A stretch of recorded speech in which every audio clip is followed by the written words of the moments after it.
नमस्कार दोस्तों, मैं नवीन यादव स्वागत करता हूं आपका अपने YouTube channel Vasudev IAS concept पर। माय डियर फ्रेंड्स, मेरे सभी मित्रगण, सभी का स्वागत है। सभी को प्रणाम, राम राम, गुड आफ्टरनून। जितने भी मेरे दोस्त ये क्लास देखेंगे उन सभी के लिए बहुत महत्वपूर्ण होने वाली है। चाहे यूथ हो, चाहे बच्चा हो या बुजुर्ग हो, सभी के लिए सबसे महत्वपूर्ण क्लास होने वाली है। क्योंकि आज हम दिल्ली सल्तनत की समाप्ति के बाद एक नया अध्याय मध्यकालीन भारत में शुरू करने जा रहे हैं और उस नए अध्याय का एपिसोड फर्स्ट मैं आपके सामने ला रहा हूं अपने बैच मिशन इंद्रप्रस्थ के तहत। डियर फ्रेंड्स, आज की जो अपनी क्लास है वो मुगल सल्तनत पर आधारित होगी, मुगल साम्राज्य पर होगी। भारत में मुगल साम्राज्य का उदय और बाबर के आक्रमण पर आधारित होगी। किस प्रकार बाबर ने आक्रमण किए भारत पे, वो चीजें हम डिस्कस करेंगे। प्यारे मित्रों, जब दिल्ली सल्तनत का अंत हो रहा था तो अंतिम शासक इब्राहिम लोदी के साथ बाबर एक युद्ध लड़ता है जिसे पानीपत का पहला युद्ध कहा गया। और इस युद्ध में बाबर विजयी होता है और इब्राहिम लोदी युद्ध भूमि में मारा जाता है। पहला शासक, दिल्ली सल्तनत का पहला सुल्तान जो युद्ध भूमि में मारा गया वो इब्राहिम लोदी था। और जैसे ही उसको बाबर मार देता है, उसी समय बाबर भारत देश के अंदर एक सत्ता की स्थापना करता है जिसे मुगल सत्ता कहा गया, मुगल साम्राज्य कहा गया। दोस्तों, मुगल मंगोल और तुर्कों का एक कॉम्बिनेशन हुआ करता था। कहते हैं कि वो पिता की तरफ से मंगोल और माता की तरफ से तुर्क हुआ करते थे। बाबर अपने स्थानीय क्षेत्र में स्थिर नहीं था, लेकिन अपने साम्राज्य को भारत में आके स्थिर करेगा। जैसे कि जो अपने स्थानीय क्षेत्र में स्थिर नहीं होते थे वो दूसरी जगह जाकर के स्थिरता स्थापित करते थे। जैसे कि मोहम्मद गोरी अपने एरिया में स्थिर नहीं था, लेकिन भारत आया और स्थिर हुआ, वहीं से दिल्ली सल्तनत का आरंभ हुआ। बाबर अपने एरिया में स्थिर नहीं था, वो भारत आएगा और स्थिरता हासिल करेगा। तो बहुत सारी चीजें यहां हमें देखने को मिलेंगी। कैसे बाबर भारत आया? तो बाबर भारत आने का कारण था कि लोदियों का पतन करवाने के लिए। तो बाबर को न्योता दिया राणा सांगा ने, लेकिन उसी राणा सांगा के खिलाफ युद्ध भी करेगा बाबर। राणा सांगा ने दिल्ली की सत्ता स्वतंत्र रूप से हासिल करने के लिए बाबर को इनविटेशन दिया था, जबकि बाबर खुद अपनी जगहों से भागता फिर रहा था। बाबर के चचेरे भाइयों ने उसको गद्दी से उतार दिया था। बाबर समरकंद की ओर दौड़ा। बाबर समरकंद जीत लेता है, लेकिन मन में अस्थिरता थी, वो वापस फरगना की ओर जाता है। लेकिन वहां एक सरगना ने विद्रोह छेड़ दिया, फिर वापस भागा, फिर समरकंद को जीता। लेकिन शाहबनी ने फिर समरकंद को दोबारा हासिल किया और बाबर को खदेड़ दिया। बाबर वहां से फिर भागा और फिर भाग करके बाबर काबुल आया। काबुल से फिर हेरात आया और हेरात जैसे क्षेत्रों को जीतने के बाद फिर बाबर भारत की ओर रुख करता है। तो किस प्रकार बाबर भारत की ओर रुख करेगा, उन्हीं चीजों के बारे में हम पढ़ेंगे। आइए, हम मुगल साम्राज्य की सत्ता की बात कर रहे हैं। बाबर का शासनकाल ज्यादा लंबे समय तक नहीं चला। बाबर 1483 में जन्मा और 1530 में मृत्यु को प्राप्त हो गया। बाबर ने 1526 से 30 तक राज किया। 1526 से 30 साल के बीच, यानी कि 4 साल के अंदर, इस 4 साल के अंतराल में बाबर कुछ खास करने में कामयाब नहीं रहा। बस बाबर ने युद्ध जीते और मुगल साम्राज्य की सत्ता स्थापित कर ली और 4 साल के संघर्ष में उसकी मृत्यु हो गई। बाबर ने दिल्ली के अंदर अपनी सत्ता स्थापित कर ली और इब्राहिम लोदी के मकबरे बनाए, सालारगंज जैसा गेट बनवाया, ठीक, बाबरी मस्जिद जैसी चीजों का निर्माण करवाने के लिए बाबर जाना गया, जो एक लंबे समय तक विवादास्पद विषय रहा। और बाद में मीर काकी की बनाई हुई मस्जिद की जगह मंदिर का निर्माण पुनः किया गया, जो अयोध्या में राम मंदिर के नाम से विख्यात। वो इसी बाबर के द्वारा 1528 में चंदेरी का युद्ध जीतने के बाद करवाया गया था। ठीक है, इसका मीर बाकी नाम का एक वो हुआ करता था, सेनापति, या मैं कहूं इसका दरबारी हुआ करता था, उसने इसका निर्माण करवाया था। ठीक है, उसी बाबर की कहानी हम पढ़ रहे हैं। तो आइए हम बाबर की कहानी को लेकर के चलते हैं। तो बाबर क्या था? बाबर क्यों भारत पर विजय प्राप्त करना चाहता था? क्योंकि बाबर को पता था भारत ही एक ऐसा देश है जिसमें मैं अपनी सत्ता स्थापित कर सकता हूं, क्योंकि भारत देश में अस्थिरताएं सदा से बनी हुई थी। क्योंकि पहले दिल्ली सल्तनत का राज आया और फिर दिल्ली सल्तनत के राज के बाद बाबर ने भारत में सत्ताएं स्थापित की। जो तस्वीर सामने आप देख रहे हो यही है वो जहीरुद्दीन मोहम्मद बाबर। जहीरुद्दीन मोहम्मद बाबर 4 साल का राज करके जाता है। मैंने लिखा हुआ है यहां पर रूल इसका 1526 से 1530 तक रूल करके जाता है। यह है जहीरुद्दीन मोहम्मद बाबर। ठीक है, चगताई भाषा का प्रवीण व्यक्ति हुआ करता था, फारसी भाषा इसे आती थी। इसने अपनी कथा बाबरनामा चगताई भाषा में लिखी थी। मुगल सल्तनत में 2 बादशाह ऐसे होंगे जो अपनी आत्मकथा खुद लिखेंगे, एक तो जहांगीर और एक बाबर। दोनों ने अपनी आत्मकथाएं खुद लिखी थी। ठीक है, बाबर ने अपनी आत्मकथा बाबरनामा के नाम से लिखा। उस बाबरनामा में भारत के विजयनगर साम्राज्य को और चंदेरी के मेदिनी रोय शासक को इसने बहुत ही बहादुर बताया है, बहुत ही महान बताया है। तो इसने बहुत सारी चीजों का गुणगान भी अपनी बाबरनामा में किया है। तो उसी बाबर की ओर बढ़ते हैं। देखिए, बाबर 14 फरवरी 1483 को जन्मा। 14 फरवरी को जन्मा और मुगल सल्तनत में मैक्सिमम जो बादशाह होंगे वो 14 फरवरी को जन्म लेकर के एक शिद्दत के साथ पैदा होते हैं। ऐसा मैं नहीं कह रहा, ऐसा इतिहास की किताबों में इनकी डेट ऑफ बर्थ लिखी हुई है। लगभग क्या जन्म 14 फरवरी को होता है। अब सोचिए, 14 फरवरी एक ऐसा दिवस जो भारत में पुलवामा दिवस के रूप में, एक शोक दिवस के रूप में हम प्रकट करते हैं, लेकिन उससे पूर्व में अगर मैं बात करता हूं तो इसे एक प्रेम दिवस के रूप में मानते हैं। और इस वंश को अगर मैं बात करूं तो आशिकों का वंश कहने में कोई दो राय नहीं होगी। क्यों? क्योंकि ये इतने बड़े प्रेमी और आशिक होंगे कि अपनी प्रेमिकाओं के लिए कोई ताजमहल बनवा देगा तो कोई अपनी प्रेमिका को दीवार में जिंदा भी चिनवा देगा। ऐसे भी लोग होंगे। तो इन मुगलों का इतिहास सुनने में आपको अचरज भी होगा और हैरानियत भी होगी, और इन मुगलों का इतिहास सुनने में आपको दिलचस्पी भी रहेगी कि कैसा इन मुगलों का इतिहास रहा। इन्हीं के बारे में हम चर्चा करेंगे। तो 14 फरवरी 1483 को जन्मा बाबर। कहां जन्मा? तो फरगना एक घाटी है, फरगना वादी, वादी का मतलब घाटी होता है, उसके अंदीजहान जगह पर इसका जन्म हुआ था, जो आज के दिन उज्बेकिस्तान में पड़ती है। ठीक है, मृत्यु हो गई थी इसकी 26 दिसंबर 1530 को। 26 दिसंबर 1530 को इसकी मृत्यु हो जाती है। ठीक है, आगरा में इसकी मृत्यु होती है। कहां होती है? आगरा में इसकी मृत्यु होती है, बाबर की, आगरा। याद रखना, इसकी इच्छा थी कि इसे काबुल दफनाया जाए, लेकिन बाद में इसे काबुल दफनाया गया। हुमायूं ने इसकी इच्छा पूरी की, लेकिन शुरुआत में इसे आगरा में ही दफनाया गया था। ठीक है, उसके बाद बाबर का इतिहास क्या रहा, आगे हम बात करते हैं। आज की क्लास बहुत महत्वपूर्ण, मैं बार बार कहूंगा, क्योंकि आने वाले एग्जाम्स के लिए मोस्ट इंपोर्टेंट है, क्योंकि इस टॉपिक से बहुत बार क्वेश्चन पूछे गए हैं। सन 1494 में 12 वर्ष की आयु में ही उसे फरगना घाटी के शासक का पद सौंप दिया गया था। बाबर का पिता उमर शेख मिर्जा और माता कुतलुग निगार खानम, जिसने इसको पद सौंप दिया 12 वर्ष की आयु में, इसकी मां की वजह से ही इसको फरगना घाटी का पद मिला था। ठीक है, और इसके चाचाओं ने स्थिति का फायदा उठाया और बाबर को गद्दी से हटा दिया। इसके चाचाओं ने सोचा बच्चा है, क्या राज करेगा, और बच्चा है तो बच्चा समझ के इसको वहां से हटा दिया और खुद उस गद्दी पर विराजमान हो गए।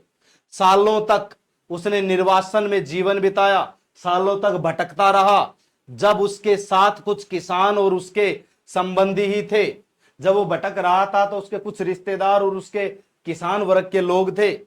1496 में उसने उज्बेक शहर समरकंद पर आक्रमण किया और 7 महीनों बाद उसे जीत लिया। 1496 में समरकंद पर अटैक करता है और उसे जीत लेता है। यानी कि जब 14 वर्ष की आयु का था तब इसने समरकंद जीत लिया था। ठीक है, बाईलैंग्वेज में मैं आपके सामने लाया हूं, यह बात आपको याद रखनी है। इंग्लिश और हिंदी दोनों आपको पढ़नी चाहिए। ठीक है, मैं आपको बता देता हूं हिंदी में मैं आपको ट्रांसलेट करके समझाता रहूंगा। इंग्लिश आपकी सुविधा के लिए लाई जाती है, क्योंकि बहुत सारे भाई ऐसे हैं जो इंग्लिश नहीं समझ पाते हैं, इसलिए। ठीक है। 1501 में उसने समरकंद पर 1501 में उसने समरकंद पर पुनः अधिकार कर लिया। यानी कि 1496 में अधिकार कर लिया था, दोबारा क्यों किया? क्योंकि एक सरगना ने फरगना पर विद्रोह कर दिया, और फरगना को दोबारा जीतने के लिए जाता है, लेकिन वहां फिर से विद्रोह भड़क जाता है, ये वापस समरकंद की ओर आता है, तो समरकंद भी हाथों से निकल जाता है। लेकिन फिर समरकंद को दोबारा ये 1501 में जीतता है, और जल्द ही उसे उज्बेक खान मोहम्मद सैबानी ने हरा दिया। 1501 में बेचारा गद्दी पर बैठा, और तुरंत उसके बाद सैबानी ने अटैक कर दिया, और सैबानी ने इसको हरा दिया और भगा दिया। मारा नहीं, भगा दिया। कहते हैं, कुछ लोक श्रुति आती है कि सैबानी ने बाबर की बहन से प्रेम कर लिया था, और बाबर की बहन ने अपने भाई को बचाने के लिए सैबानी के प्रेम को स्वीकार किया था, लेकिन सैबानी को धोखा दे देती है और भाग जाती है। ठीक है, क्योंकि उसने बाबर को बचाना था और उसने बाबर को बचा लिया था। ऐसा लोक श्रुति मिलती है, मैं नहीं कहता, ऐसी लोक श्रुति मिलती है, बहुत सारी जगहों पर सुनने को मिलता है। ठीक है। अब सैबानी ने उसे हरा दिया। इस तरह समरकंद, जो उसके जीवन की एक बड़ी ख्वाहिश थी, उसके हाथों से फिर वापस निकल गया। यानी कि इसकी दिली इच्छा थी समरकंद को जीतना, जीत भी लेता है, लेकिन सैबानी इसे हरा देता है, और इससे फिर समरकंद हाथों से छूट जाता है। जैसे ही समरकंद इसके हाथों से छूटा, तो फिर इसने रुख किया 1504 में। किधर रुख किया? 1504 में। तो इसने 1504 में रुख किया हिंदू कुश की बर्फीली घाटियों की ओर। हिंदू कुश की बर्फीली चोटियों को पार करके उसने काबुल पर अपना नियंत्रण स्थापित कर लिया। यानी कि हिमालय के एक श्रृंखला हिंदू कुश पर्वत, उसको पार किया और अफगान की साइड काबुल में आया, और उसने काबुल पर अपना नियंत्रण स्थापित किया। नए साम्राज्य के मिलने से उसने अपनी किस्मत के सितारे खुलने के सपने देखे। सोचा, अब नया साम्राज्य मिल गया है और मैं अब अपना विस्तार करूंगा। सपने देखने लगा ये बाबर। ठीक कुछ दिनों के बाद उसने हेरात के एक तैमूर वंशी हुसैन बैकर को, उसका दूर का रिश्तेदार भी था, तैमूर के वंशज तो थे ये, के साथ मोहम्मद साहिबानी के विरुद्ध सहयोग की संधि की। इसने हुसैन बैकर से संधि की कि हम साहिबानी को हराएंगे। साहिबानी को हराने के लिए संधि तो कर ली, लेकिन इधर हुसैन बैकर की मृत्यु हो जाती है और संधि धरी की धरी रह जाती है। 1506 में हुसैन बैकर की मृत्यु हो जाती है, और इसकी संधि बेचारे की कोई काम नहीं आती। अब संधि कोई काम नहीं आती, तो फिर बेचारे का सपना भी रह जाता है। ठीक, हुसैन 1506 में हुसैन की मृत्यु के कारण हुसैन नहीं हो पाया, और उसने हेरात पर अपना नियंत्रण स्थापित कर लिया। यानी कि जैसे उसकी मृत्यु होती है, तो वो साहिबानी को नहीं हरा सकता, क्योंकि संधि की थी। अब साहिबानी को नहीं हरा पाया, तो हुसैन मर गया। हुसैन की मृत्यु के बाद इसने हेरात को ही अपने कब्जे में ले लिया। अब 2 महीनों के भीतर ही साधनों के अभाव में उसे हेरात छोड़ना पड़ा। अब हेरात हासिल तो कर लिया था, लेकिन हेरात में इतनी फैसिलिटी नहीं थी, तो इसने हेरात को छोड़ दिया। ठीक है, लेकिन दोबारा हेरात पर कब्जा करेगा। ये दोबारा हेरात पर करेगा, क्योंकि हेरात पर किसी का और का कब्जा नहीं था। अब बाबर ने युद्ध लड़े थे। बाबर ने भारत में 5 युद्ध लड़े थे। कहते हैं कि 1519 में बाजोर में अटैक किया था। सबसे पहले बाबर ने बारूद का प्रयोग बाजोर में किया। 1526 में, कल हमने पढ़ा था ना पानीपत का युद्ध, 1526, 21 अप्रैल 1526 को बाबर ने पानीपत का युद्ध लड़ा। किसके खिलाफ लड़ा? तो ये मैं यहां बता रहा हूं, बाबर और इब्राहिम लोधी। इब्राहिम लोधी, इसमें लोधी मारा जाता है, इसमें लोधी मारा जाता है। 1527 में खानवा का युद्ध लड़ा। इसकी एक ट्रिक भी बोलते हैं, पानी पिया, खाना खाया और चला गया घर। ठीक, ये बात याद रखना। ठीक है, ये किसके बीच होता है? तो ये युद्ध होता है बाबर और राणा सांगा, राणा सांगा। और इस युद्ध में भी बाबर जीत जाता है और राणा सांगा हार जाता है। ठीक है। चंदेरी का युद्ध, आक्रमण जनवरी 1528, किसके बीच? बाबर और मेदिनी रॉय,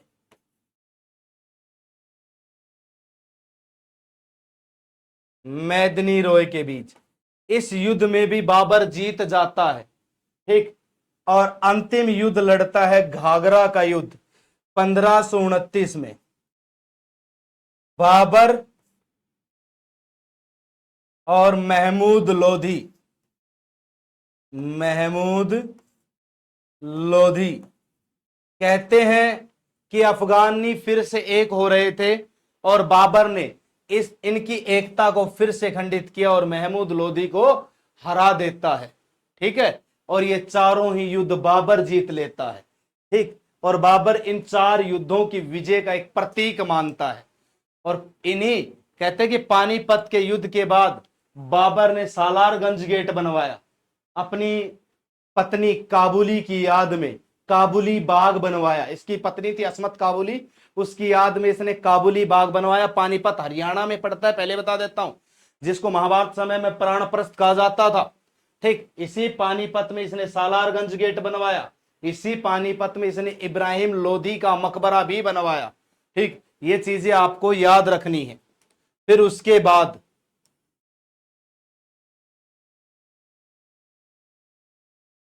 बाद अगर मैं बात करूं तो 1519 में बाबर ने हिंदुस्तान पर पहला आक्रमण किया। पहली बार बाबर ने 1519 में, मैंने बताया ना 4 आक्रमण मैं बता चुका हूं और सबसे पहले आक्रमण की कहानी मैं ये बता रहा हूं। 1519 में बाबर ने हिंदुस्तान पर पहला आक्रमण किया। युद्ध के बाद उसने बाजोर पर अपना अधिकार स्थापित कर लिया, बाजोर पर अपना अधिकार जमा लिया। इसमें बाबर की मदद की उसके तोप खाने ने। पहली बार बाबर ने बारूद का प्रयोग यहां पर किया था, जिसका संचालन तुर्की था। तुर्की इसका संचालक था। बाबर ने मुल्ला रशीद को भेजकर इब्राहिम लोधी से कहा कि तुर्कों के अधिकार में जो जगह थी वह उसे दे दी जाए। यानी कि इसने बाजोर पर अटैक करने के बाद रशीद मुल्ला को भेजा कि जाओ और इब्राहिम लोधी से बोल कि तुर्कों के कंट्रोल में जो जगह थी उनका कंट्रोल हमको दे दिया जाए। यह भी पूरी मुन्ना भैया वाली एंट्री में था। इब्राहिम लोधी ने भी तो मुन्ना भैया की एंट्री मारी थी जलाल खां को मारने के लिए। अब इसने भी तो एंट्री कर दी भारत देश में बाबर ने, और भैया इसने भी मुन्ना भैया वाली एंट्री मारी और कहा कि तुर्कों वाली जगह का कंट्रोल लेने आए। प्यार से देते हो तो ठीक है, नहीं पानीपत के युद्ध में हरा दिया उसे। और पानीपत के युद्ध के बाद तो इसने अपना सत्ता स्थापित कर लिया।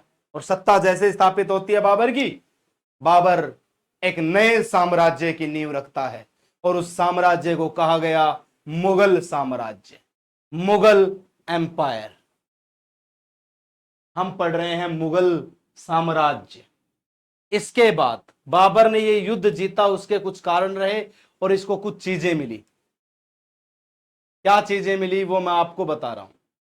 देखिए, जो बाबर था, बाबर को फरगना का शासन उसकी दादी दौलत बेगम की वजह से मिला। बाबर को फरगना का शासक उसकी दादी दौलत बेगम के कारण मिला। बाबर ने 1507 में बादशाह की उपाधि धारण की। पहला व्यक्ति, अब तक सुल्तान था, यह बादशाह बना। अब बादशाह होंगे, सुल्तान नहीं होंगे, अब बादशाह होंगे। 1507 में पहली बार बाबर ने बादशाह की उपाधि धारण की। बाबर ने तोप खाने का भी उपयोग किया। पहली बार तोपों का प्रयोग करने वाला बाबर था। बाबर ने तुलगुम युद्ध प्रणाली पानीपत के प्रथम युद्ध में अपनाई। तुलगुमा जो युद्ध प्रणाली थी, चारों तरफ से दुश्मन की सेना को घेर लेने की प्रणाली थी, साजिश के तहत, वो पहली बार बाबर ने अपनाई थी। वैसे तुर्क पद्धति हुआ करती थी। ठीक है। यह प्रणाली उसने उज्बेकों से सीखी थी। ठीक, उज्बेकिस्तान से इसने प्रणाली सीखी। पानीपत की प्रथम लड़ाई जीतने के पीछे का कारण है बाबर के पास 2 प्रसिद्ध निशानेबाज और तुगलुमान निधि। ठीक, बाबर ने पानीपत का युद्ध 2 तोपचियों के दम पर और तुगलुमा नीति के प्रयोग से जीता। अगर ये चीज नहीं होती तो शायद बाबर नहीं जीत पाता। बाबर के पास घोड़े थे, उनके पास हाथी थे, इसलिए बाबर जीतने में कामयाब रहा और 1530 में बाबर की मृत्यु हो जाती है। 1530 में बाबर की मृत्यु हो जाती है। 1530 में बाबर मृत्यु को प्राप्त हो गया और इसी के साथ बाबर के शासन का अंत हुआ। मुगल साम्राज्य की नींव रख तो देता है लेकिन लंबे समय तक राज नहीं करके जाता। 4 साल के टाइम पीरियड में ये राज करके गया और उसके बाद इसका बेटा राज करेगा। कहते हैं कि बाबर का बेटा हुमायूं बीमार पड़ गया था। बाबर ने अल्लाह से कहा कि इसकी बीमारी मुझे दे दो और इसे जीवित कर दो। कहते हैं कि उसके बाद बाबर बीमार पड़ गया और बाबर की मृत्यु हो गई, लेकिन उसका बेटा हुमायूं शासक बनता है। हुमायूं का मतलब होता है भाग्यशाली, लेकिन वो सबसे भाग्यहीन व्यक्ति था, ऐसा इतिहासकार कहते हैं। सबसे भाग्यहीन व्यक्ति था। क्यों था, क्या कारण था, उसकी कहानी हम अगले एपिसोड में देखेंगे। क्या रहा हुमायूं का इतिहास। हुमायूं सारी उम्र दौड़ता रहा, उसको शासन नसीब ही नहीं रहा, वो कभी राज ढंग से कर ही नहीं पाया। उसके पीछे के भी कारण बताऊंगा। कहते हैं कि बाबर की मृत्यु के बाद हुमायूं ने अपना साम्राज्य अपने भाइयों में बांट दिया। 4 भाई माने जाते हैं वो, हुमायूं, कामरान, हिंदाल और अस्करी। चारों भाई आपस में साम्राज्य बांट लेते हैं और ये सबसे बड़ी गलती थी हुमायूं की, साम्राज्य को विभाजित कर लेना। अगर वो विभाजित नहीं करता तो शायद लंबे समय तक राज कर सकता था, उसे भटकना नहीं पड़ता। लेकिन वो दौड़ता रहा, घूमता रहा और एक दिन दौड़ता घूमता कहते कि वो अपने पुस्तकालयों की सीढ़ी से पड़ गया, गिर गया। जैसे पुस्तकालयों की सीढ़ी से गिरा, मर गया। तो एक इतिहासकार लेनपुल कहता है कि हुमायूं सारी उम्र दौड़ता रहा, लुढ़कता रहा और लुढ़कते लुढ़कते ही मर गया। उस लुढ़कते हुए शासक की कहानी हम अगले एपिसोड में पढ़ेंगे। तब तक के लिए आप बाबर की कहानी सुनिए और बाबर के बारे में जानिए कौन था बाबर। तब तक हमने बाबर की गाथा को आपके सामने रखा है। आप सभी इस क्लास को ज्यादा से ज्यादा शेयर करना, इस क्लास को ज्यादा से ज्यादा स्टूडेंट्स तक पहुंचाना, लाइक, शेयर और कमेंट जरूर कर दिया करो ताकि आप लोगों के डाउट मैं क्लियर कर सकूं। मैं हमेशा आपके सामने तत्पर रहता हूं। आप हमारे चैनल वासुदेव आईएएस कॉन्सेप्ट को सब्सक्राइब कर लें और ज्यादा शेयर किया करें। अगर आप इस क्रांति में हमारा साथ देते हो तो विश्वास दिलाता हूं कि मैं अंत तक आपके साथ रहूंगा। एक दिन मैंने कहा था कि मेरी आखिरी श्वास तक मैं आपके साथ रहूंगा। बिल्कुल रहूंगा, क्योंकि मैंने वचन दिया आपको और वचन ही शासन है। इसी नीति के तहत मैं आगे चलता हूं। तो दोस्तों, समझदारी के साथ आपको तैयारी रखनी और तैयारी करना है, क्योंकि आप लोग जिस एग्जाम की तैयारी करते हो उसमें समझदारी और संयम बहुत जरूरी है। ये 2 चीज हैं तो आप विजयी होगे इस रण क्षेत्र में। और जितना सहयोग मेरे से होगा इस रण क्षेत्र में आपका मार्गदर्शन करने का, मैं उतना सहयोग अपना पूरा 100% आपको दूंगा। तो आज के लिए इतना ही रहेगा। जय हिंद, जय भारत। Thank you.